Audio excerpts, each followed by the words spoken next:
Wheel cleaning, it's one of those tasks that many of you at home probably find the most challenging or time consuming, and we're always trying to find the quickest and easiest ways to get those wheels clean. However, in this video today, we have a product from a company that is claiming to solve both of those problems.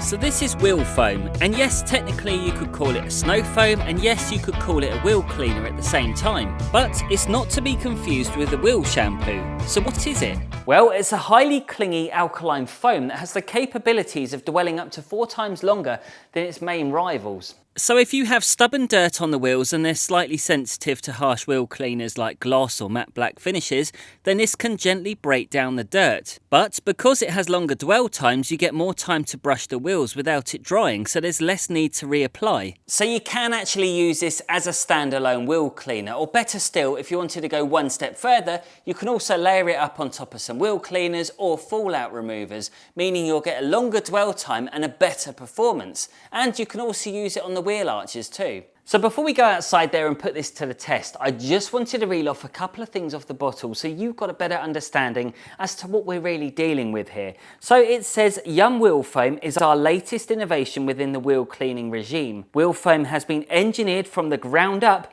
with a full 12-month development cycle in which you'll find a host of active surfactants, degreasers and special emulsifiers. To be honest with you, anybody picking this up in a shop will just be like, yeah, whatever, as long as it does the job, I'm happy with that. Anyway, they furthermore go on to say that wheel foam has been designed to be used exclusively via a foam cannon to spread the formulation correctly. And then this is the bit that got me, but it will make sense later on in the video. So it says, whilst we do ask for 200 mils of wheel foam to be used with 800 mils of water, there is a big reason for this. To ensure the correct amount of cleaners and raw materials to be applied onto the wheel for the best results, one pre-mixed foam cannon reservoir will last you many weeks. So what they're saying is if you've got something like what I've got in here, where I've got some spare foam cannons, this can hold up to a litre, so I'd put 200 mils of product in this, 800 mils of water, and then I've got 1 litre, which is good to go. The funny thing is, I suppose whenever you clean a car and you're using snow foam,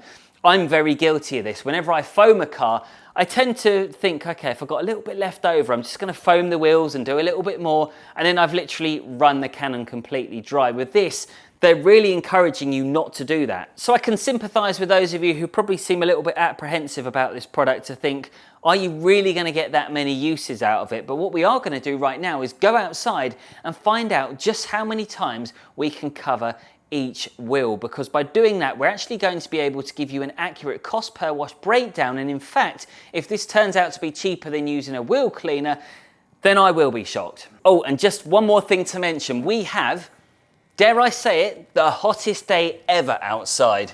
So it's going to be a real challenge for this product, so I hope it works. Anyway, more on that later on.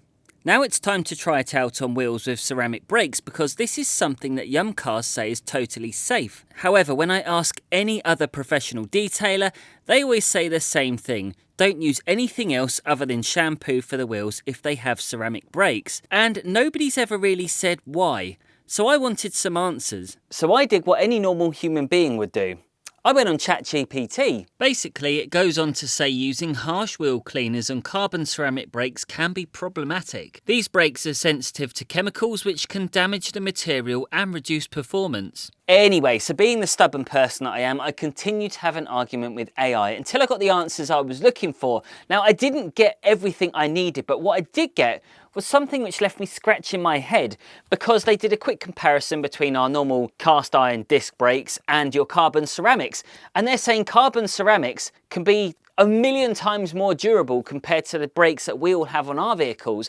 And that got me thinking, because if we're saying that we can't really use any heavy chemicals or anything like that with carbon ceramics, the toughest brakes out there, then should we really be using any wheel cleaners whatsoever on wheels that just have standard brakes? So back to wheel cleaning. What I liked about using this for my maintenance cleans was the fact I could spray the wheels quickly, then let it do its magic while I could do other bits in between. I didn't need to brush the wheels straight away, and I didn't need any other product, but this was only because the wheels weren't terribly dirty. However, with the Ford Focus I recently featured on the channel, you can see I wanted to give the wheels a deeper clean. So I used an active wheel cleaner with a fallout remover and a tyre cleaner, and then I followed it up with the foam on top, which kept it activated for longer, which actually gave me better results. But I just want to make it clear, this isn't something only for wheels with carbon ceramics. This is actually great for all wheel types, and I even tried it in my £3 Temu foamer. And yeah, the foam was slightly different to the Canon, but then again it's a £3 sprayer versus a £50 Canon, so it's never going to be a close competition.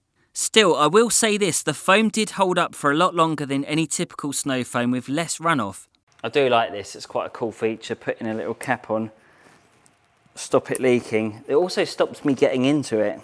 Right, so we just need 200 mils and 800 mils of water. I do like these Canons because at least it gives you some accurate measurements, which is very handy. Yeah, that's pretty hot out there. It's 20 past 2, 29 degrees out there, and it feels like 31. This is like being on holiday. What I'm going to do is, this dial's set to number 9, which means it's going to be using the maximum amount of foam that you can possibly get from an already very powerful pressure washer. Potentially this isn't going to last that long, but I do want to prove a point because I firmly believe something. Although I haven't really tested it yet, I'm still going to go with my gut on this and say that I can get quite a lot of applications just from using 1 litre of product and water mixed together.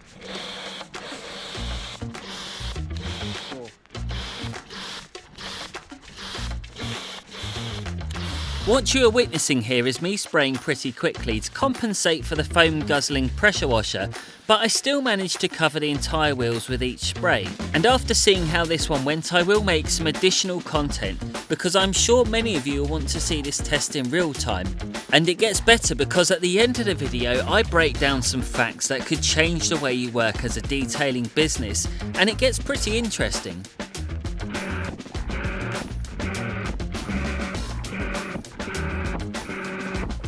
As I was approaching 60 sprays, I noticed that I did have quite a lot of product left over. We're about 50% to go. Yep, so we're halfway down and we've got 60 applications out of this. Right, so I'm now about to reel off one of the most mind-blowing facts about this entire product, and I think this is probably one of the most important things that many of you will probably want to consider at home, and that is how much is it going to cost per wash.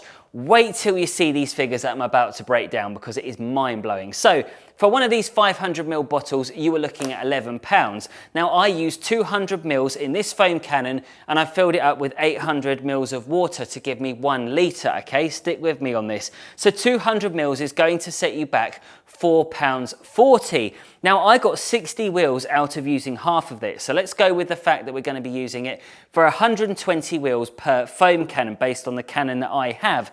So that means we still have 300 mils left over. So that works out at 300 wheels you can clean with just one of these bottles. But wait, it gets even better. This is mental. So basically, every time I sprayed a wheel, it uses 1.67 mil of product, and it also cost me around 3.5 pence. So that's 3.5p per wheel. Now, bearing in mind that I have a very thirsty pressure washer, and this is a fairly thirsty foam cannon, and it was ramped up to number 9. And this is a bit where it gets even crazier, because if I wanted to purchase 5 litre quantities, I will be able to get, wait for it, 3,000 wheels cleaned with 5 litres. That's just insane. So what started as a product which even I thought was on the expensive side, it completely changed as soon as you take into account that if you follow the dilutions and only use what you need, then you really can get away with cleaning all 4 wheels for just 14p. And I do believe that there is a lot more to this wheel cleaner than what we've just discovered today. And I've also made a video recently covering some of the cheapest detailing brushes I could possibly find, and they all came from Temu. If you want to find out how well they performed, you can go and watch this video right here.